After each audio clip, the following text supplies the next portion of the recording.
Hello students, today we are going to complete the exercises of chapter number 3, a mad tea party. Comprehension A. Read the dialogues from the story and write down who said these words to whom and why. So, dialogue 1. It wasn't very polite of you to sit down without being invited. March had said this to Alice because they insisted that there was no room matlab space, at the table, and it was not polite of her to sit down without being invited. Then second dialogue, it's very rude. Alice said this to Hatter because he had been looking at her strangely and rudely and passed personal comments like her hair needed cutting. Then third dialogue. I told you butter wouldn't suit the works. Answer. Hatter said this to the March hare because he was angry with the hare for using butter to set the watch right, as some crumbs must have gone in to ruin its working. Dialogue 4. Have you guessed the riddle yet? Hatter asked this to Alice because he wanted to know if she could guess the answer to why is a raven like a rat in dress, to avoid answering why his watch could tell the day of the month but not the hour. Then fifth dialogue. You shouldn't have put it in with the bread knife. Hatter said this to the March hare because he insisted that if he hadn't put the butter with the bread knife on the watch, it might still be working correctly. Sixth dialogue. Off with his head. The Queen of Hearts ordered this to her minions because she felt that the Hatter was singing out of tune. The Hatter was singing out of tune and murdering time and deserved the death sentence. Murdering time मतलब time waste करना. Then B. Answer the questions briefly. First question. Describe the scene which Alice saw when she came upon the tea party. When Alice came upon the tea party, she saw that a long table had been set out under a tree in front of a house, and the March hare and the Hatter were having tea at it. A sleeping dormouse was sitting between them, whom the other two were using as cushion. The table was a large one, but the three were all crowded together to one corner and insisted that there was no room, but Alice angrily sat down in a large armchair at one end of the table. Then second question. How did the creatures welcome Alice? Answer. Though the table was large one, the hare, the dormouse and the Hatter were all crowded together at one corner and insisted that there was no room.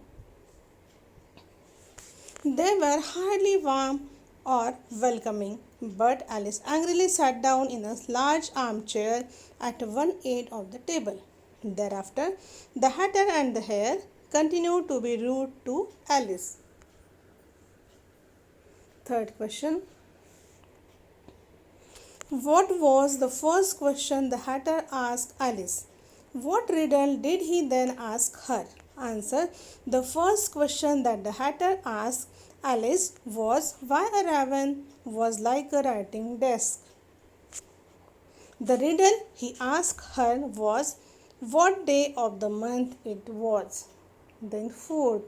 What manners did Alice try to teach the Hatter? Answer. Alice was quick to check Hatter when he was unnecessarily rude and made personal remarks about her hair. She sternly reminded him to be polite.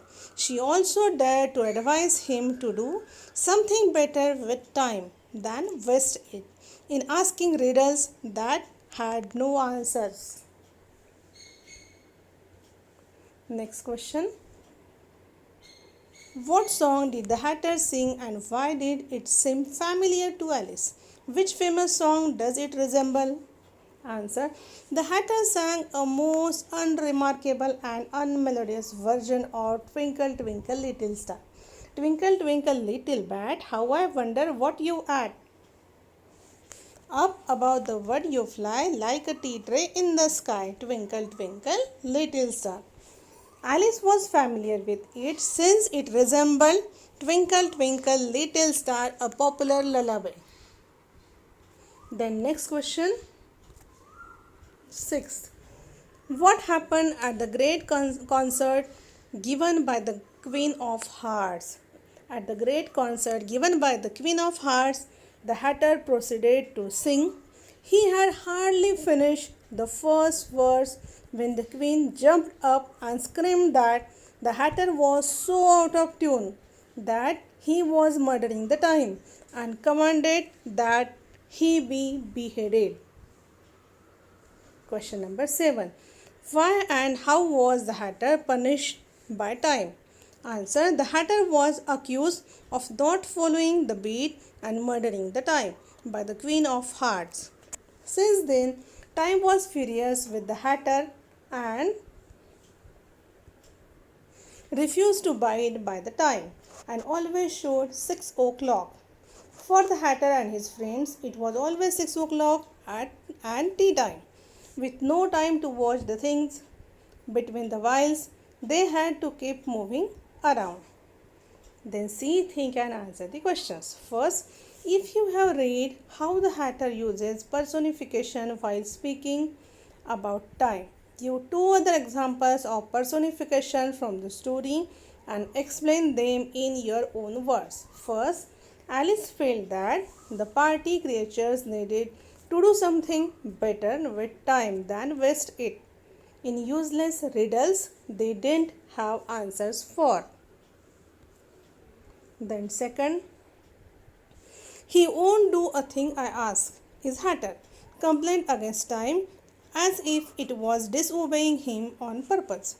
Third, his murdering the time. The Queen was horrified at the Hatter's poor timing in the musical beat and felt that he was actually killing its musical quality.